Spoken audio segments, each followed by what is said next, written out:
নমস্কার বন্ধুরা, আমি মৌসুমি রান্নাঘরে আপনাদের স্বাগত। আজ আমি রান্না করব চাল কুমড়োর কারি। চাল কুমড়োর কারি রান্না করার জন্য এখানে আমি আগে থেকে নুন দিয়ে চাল কুমড়ো সেদ্ধ করে নিয়েছি। কড়াইতে সরষের তেল দিয়ে দিব।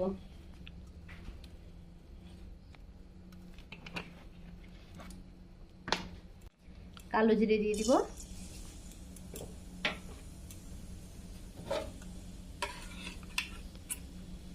বাদাম বাটা দিয়ে দিব।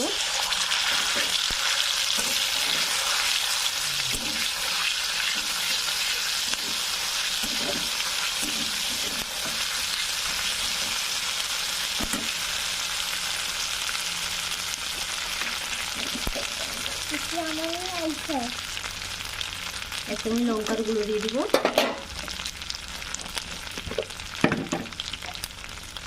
হাফ চামচ হলুদ গুঁড়ো দিয়ে দিব।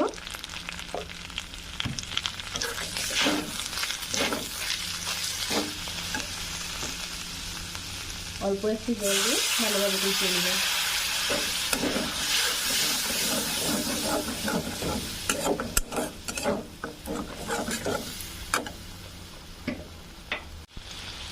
কেটে রাখা কাঁচা লঙ্কা দিয়ে দিব। এক চামচ আদা বাটা, এক চামচ নারকেল বাটা দিয়ে ভালোভাবে কষিয়ে নেব। স্বাদ মতো নুন দিয়ে দিব। এক চামচ চিনি দিয়ে দিব।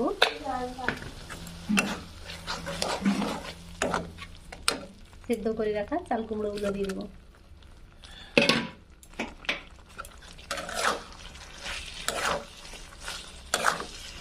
কিছুক্ষণ ভালোভাবে কষিয়ে নিব।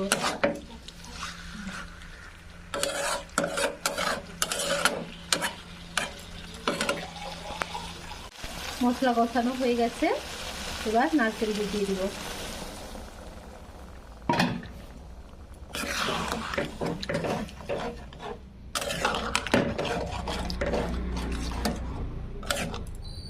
হয়ে গেছে, এবার নামিয়ে নিব। নামানোর আগে এক চামচ দিয়ে দিব। তো বন্ধুরা, কেমন লাগলো আমার এই রান্না? ভালো লাগলে লাইক, শেয়ার ও কমেন্ট করতে ভুলো না কিন্তু।